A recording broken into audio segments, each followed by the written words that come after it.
Miesten 38. Jukolan Viesti keräsi ennätysmäärän osanottajia, kaikkiaan 991 joukkuetta. Todella komea näkyy lauantai-illan iltahämärässä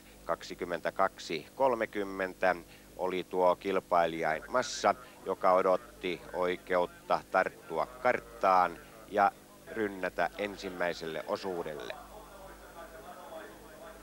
Näin irrotetaan kartat, vaikkei vielä olekaan kajahtanut, mutta saahan tuon kartan tuosta nopeammin ja varmemmin mukaansa, ettei vaan jää kiinni. Näin tapahtuu lähtö.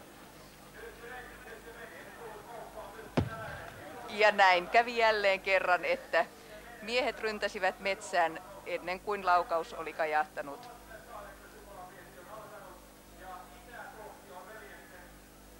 Noin 8 sekuntia siinä kärkipää varasti ja kärjen mukana kaikki muutkin. Mutta eipä tuossa varmastikaan suuria ihmeellisyyksiä lopputuloksia ajatellen tapahtunut. Kaikki varastivat yhtä lailla. Eikä ketään hylätä.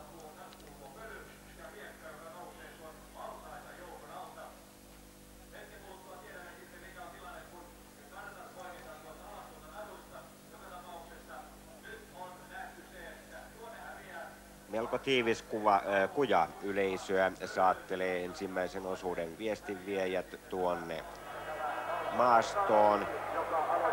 Kujaa reunustavat kanssakilpailijat, huoltajat, ystävät ja tuttavat. Kaiken kaikkiaan uskoisin, että kilpailukeskusalueella on tällä hetkellä noin 2-13 000 henkeä, ehkä hieman enemmänkin, ja lisää tulee koko ajan. Tämä alue näyttää aika avoimelta, mutta vielä viime syksynä tämä oli aivan toisen näköinen. Täällä kasvoi tiheä koivikko, joka on nyt kaadettu pois. Ja tämä kaadettu koivikko makaa täällä suunnistajia kiusaamassa, suunnistajien jaloissa. Tämä rasti tässä, joka on edessämme vielä tyhjänä, kuhisee kohta, koska siihen tulee suurin piirtein 2 minuutin sisällä monta sataa suunnistajaa. Siinä tulevat jo ensimmäiset. Nämä on 2 ruotsalaisseuraa, ilmeisesti numeroa ei näy tänne päin. Otsalamput ovat kaikilla, ne eivät vielä pala tässä vaiheessa. Ja nyt väkeä tulee tämän pienen kumparin kummaltakin puolelta. Siinä on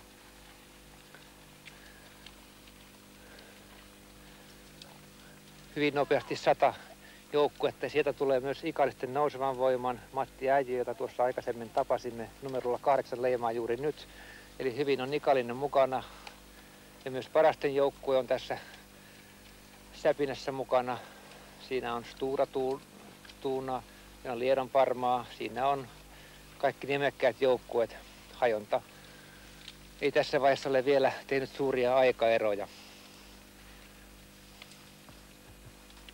Tästä eteenpäin seuraavat rastit ovat jälleen hajontarasteja, eli täältä mennään eri reitinvalintoja käyttäen kohti seuraavia rasteja, joille on matkaa suurin piirtein kilometrin verran.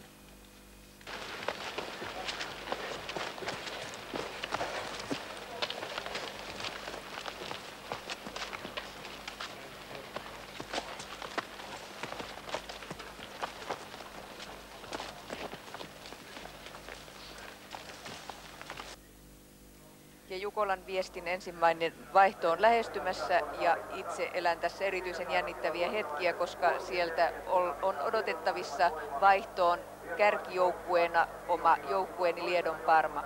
Hannu Kottonen oli noin 10 kilometrin kohdalla sijaitsevalla väliakarastilla kärjessä ja hänen jälkeensä seuraavana leimasi Pekkelaaket SK:n joukkue eli norjalainen Lars Drake. Ja nyt ensimmäiset miehet leimaavat viimeisellä rastilla ja sieltä ensimmäisenä on tulossa ilmeisesti norjalaisjoukkue, koska ei ainakaan Parman väreissä juokse tämä kaveri.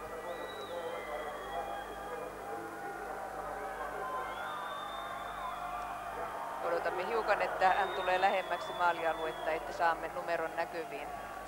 Ensimmäisen osuuden viestiviejät ovat olleet matkalla noin tunti 14 minuuttia, joten ratamestarin ihan aika 1.20 alitetaan. Ja onko se numero 40, joka siinä on kärjessä? Ja hän on Järvenpään Palon Kai Virtanen. Myös toinen mies oli siellä viimeisellä rastilla jo leimannut ja hän aivan Virtasen perään sitten viipeltää pitkin tätä vaihtoviitoitusta. Ja otsalamppu palaa jo miehellä. Metsässä on sen verran hämärää, että kartanluku ilman lamppua ei oikein onnistu. Kai Virtanen, Järvenpää Palo siis ensimmäiseen vaihtoon. Jukka Simukka lähtee toiselle osuudelle.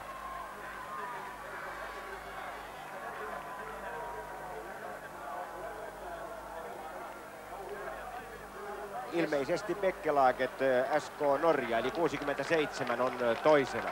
Sinikeltaiset värit siellä näkyvät ja näin on. Norjalaispoika sieltä tulee maaliin. Ja kolmantena sitten lähestyy vaihtoa Liedonparman Hannu Kottonen, joka on hiukan joutunut tässä loppuvaiheessa antamaan periksi. Mutta hienosti Hannu on joka tapauksessa osuudestaan suoriutunut. Ja seuraavana sitten näkyy musta-puna-keltaisia värejä. Ja joukkueen numeronkin aivan kohta näemme, se on Kalevan Rasti Joensuusta. 109 on täällä ensimmäinen joukkue. Sitten on 9, joka on NTHI. Sitten on Bekkelaget kolmantena.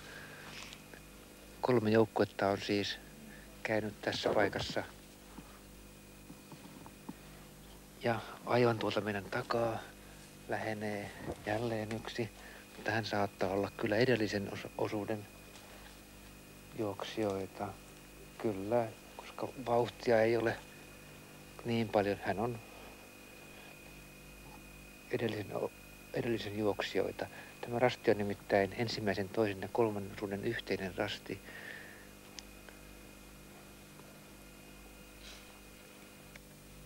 Ja nyt on kulunut noin 1,5 minuuttia sitä, kun kärki vaihtoi täällä rastilla, jonne on 8,5 kilometriä vauhdista. Tässä on 13 Malmby, 84. Suomussalmen rasti on siinä. Ja nyt tulee Isoletka. Siinä on numero 6. Siinä on Järvenpään Palo. Siinä on 7-8 joukkuetta samassa rykelmässä ja siinä on 25. Siinä on Liedonparma, meni siinä mukana.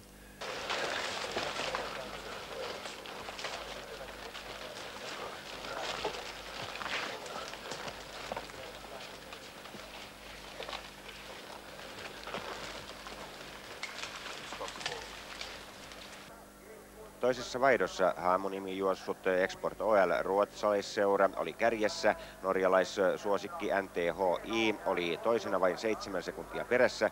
Tässä kolmas joukkue IFK Södertälje 5 minuuttia 24 sekuntia kärjestä. Neljäntenä IFK Göteborg 5 minuuttia 40 sekuntia kärjestä.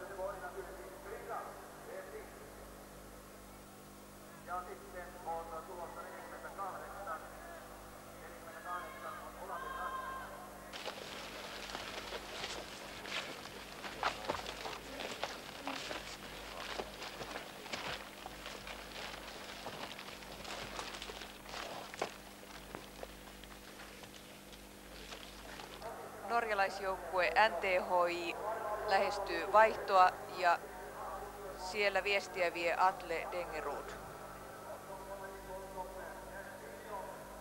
Toista joukkuetta ei vielä viitoituksella näy.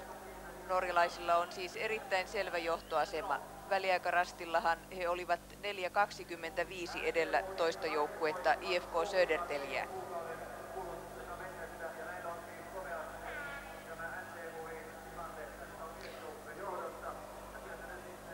Ja sieltä mies lähestyy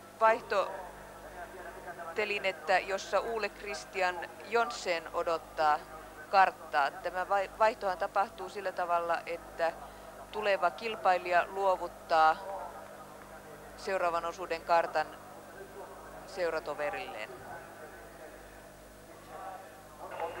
Toisena kolmanteen vaihtoon on saapumassa IFK Södertälje, ruotsalaisseura, jonka viestiä tällä kolmannella osuudella vie Kjell Nilsson. Ja neljännelle osuudelle lähtee Mikael Velin, Ruotsin A-valmennuskaartiin kuuluva suunnistaja. 4 minuuttia 50 sekuntia on kulunut siitä, kun johtojoukkue NTHI 1 ohitti tämän vaihtopaikan ja saman tien on lähestymässä myös kolmas joukkue, joka on IFK Göteborg, ja siellä viestiä vie Anders Pori.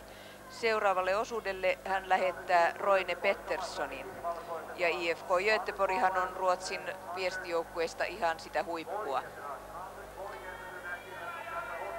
Ja tässä siis toisena oleva IFK Södertälje, Kjell Nilsson, joka vie karttaa Mikael Velinille.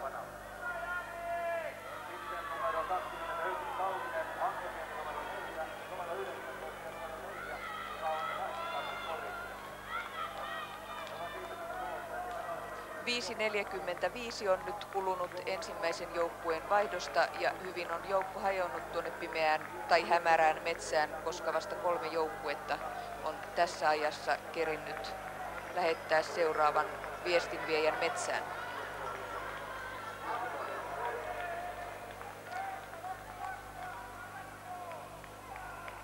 Neljäs joukkue on nyt lähestymässä, siinä 2 suunnistajan takana tulee ulointa väylää pitkin vaihtoon ja ilmeisesti 40. Ja hänhän on Järvenpään Palon viestinviejä Jari Westerinen, ja tuolla vaihtopaalulla odottaa karttaansa Ari Parviainen. 4,5 minuuttia on kulunut sitä, kun täällä kävi ensimmäinen joukkue IFK Södertälje, ja siinä oli toisena hiidenkiertäjät ja norjalainen NTHI. Hiidenkiertäjät oli siis kakkosena, lähes 5 minuuttia Mats Helstadiusta jäljessä.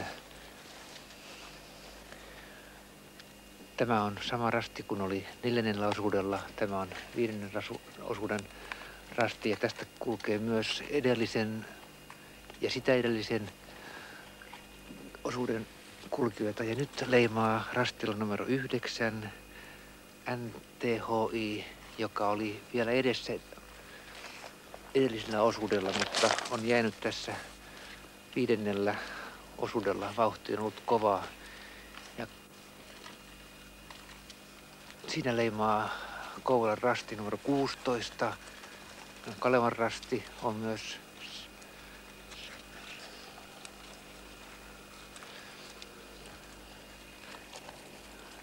suuri osa juoksijoista on 4. osuutta. Nyt tulee Stura Tuuna keltaisessa puvussaan. Siinä on 5. osuutta. Suomalaiset ovat parantaneet asemiaan selvästi, koska tässä oli hiidenkiertäjät Kouvola ja Kalevan rasti hyvin mukana. Näistä asetelmista lähdettiin 4. osuuden jälkeen 5. osuudelle. Ja ennakkotiedot 5. osuudelta kertovat, että NTHI Anton Bjartnes on joutunut luopumaan tuosta johtoasemastaan ja kärkeen on siirtynyt IFK Södertälje numero 6 ja siinä tulee Mats Helstadius, joka matkan varrella on ohittanut norjalaisjoukkueen ja siirtynyt Jukolan viestissä johtoon. Ruotsalaisjoukkueen 2 seuraavaa viestiviejää 6. osuudella Atle Hansen ja sitten ankkurina Björn Stenberg ovat erittäin kovia tunnettuja suunnistusnimiä. Ruotsalaiset ovat tällä hetkellä, kun 5 osuutta on juuri nyt takana, erittäin vahvoissa asemissa. kuudesosuus on pituudeltaan runsaat 11 kilometriä ja ankkuriosuus sitten yli 14 kilometriä, joten kaikki on vielä mahdollista. Onhan kilpailijoilla runsaat 25 kilometriä kaiken kaikkiaan vielä tässä vaiheessa matkaa maaliin. Ja nyt saapuu toisena vaihtoon Kalevan rastin Timo Alapiha.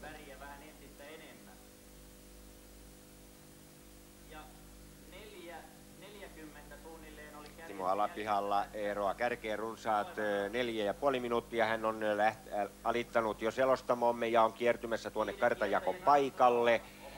Toisena kilpailijana hän on tullut lopun erittäin hyvin. Ja täältä hän sitten lähettää vaihtoon, eli seuraavalle osuudelle Jarmo Tonderin. Timohan oli tuolla väliaikarastilla 5.38 kärjestä jäljessä, eli hän on tässä loppuosuudella ottanut kiinni Mats Helstadiusta. Ja tuossa väliaikarastilla hän oli vasta 6. tilalla. Nyt tuli vaihtoon toisena, joten hän on tullut lopun hyvin. Ja 3. vaihtoon tulee sitten numero 21, eli hiiden kiertäjä Tarto Saalman tuo viestiä. Jouni Herva lähtee 6. osuudelle. Ero johtavaan Söderteljeen noin 5.40. Hiiden kiertäjät on säilyttänyt edellisen vaihdon 3. sijansa. Silloin ero kärkeen oli 4.26, eli hiukan on joutunut joukkue antamaan periksi kärjen vauhdille. Kouvolan rasti Rauno Vanhalakka tulee vaihtoon 4. Kari Ylönen lähtee 6. osuudelle ja 5. vaihtoon numero 9 eli NTHI norjalaisjoukkue, joka edellisestä vaihdosta on joutunut siis tämän verran antamaan kärjelle periksi. Anton Bjarnes tuo viestiä Jarle. Teikland lähtee 6. osuudelle. 6. osuutta on juostunut runsaat 10 kilometriä ja tästä on vaihtoa vielä matkaa kilometrin verran. Ja siinä tulee kärki. Se on IFK Södertäljen juoksija Atle Hansen. Nyt tällä rastilla on toinen joukkue. Sillä on Kouvolan Kalevan rastin punaiset värit. Joukkue numero on 16. Se on Jarmo Tonder, nuori kovakuntoinen juoksija. Siinä on joukkue numero 5. Se on Kouvolan rasti ja Kari Ylänen sekä joukkue numero 21, hiiden kiertäjät. Ja tässä sitten saapuu vuoden 1986 Jukolan viestin voittaja IFK Södertälje koko joukkueena maaliin. Ja siinä keulilla juoksee Björn Stenberg. Ja kaikilla pojilla on käsi pystyssä voiton merkkinä. Varsin ylivoimaiseen tapaan tämä ankkurimies kulki tuolla viimeisellä osuudella. Hänhän oli tässä viimeisellä väliaikarastilla 8.40 toisena kulkevaa Kouvolan rastia edellä. Ja näin näemme koko Kouvolan rastin joukkueen tulevan viimeistä 100 metriä siellä kohti maalia. Ja Viiri liehuu siellä joukon jatkona iloisesti. Heikki Peltola on kokenut viestinviejä ja on monessa viestissä saanut olla joukkueensa kanssa iloitsemassa hyvästä suorituksesta. Siinä on suomalaisen suunnistuksen vahva seissikko Kymenlaaksossa. Eskoa korkealla pojat ja Heikki Peltola tekee työn. Olkoon nyt sitten minuutteja mitä tahansa. Ja aikaero voittajaan on 8.45. Eli erittäin selvä oli ruotsalaisjoukkueen voitto. Ja sitten joukkue numero 7, Ockelbo OK, on yllättäen tulossa 3. maaliin. Ja heidän joukkueessaan juoksivat Ulf Engström, Uula Persson, Lars Lindgren, Janne Eriksson, Lars Nordgren, Mikke Ingelsson ja Jokke Ingelsson, joka juuri tuli maaliin. 38. Jukolan viestin sankari oli siis IFK Södertälje Ruotsi. Kouvolan Rasti oli toinen. 4. sijan vei IFK Göteborg. 5. oli Rastikarhut, 6. Angelniemen Ankkuri, 8. Hiiden Kiertäjät, 9. Helsingin Suunnistajat ja suomalaiset jatkossakin hienosti 11. Ikaalisten Nouseva Voima, 12. Vargas IF.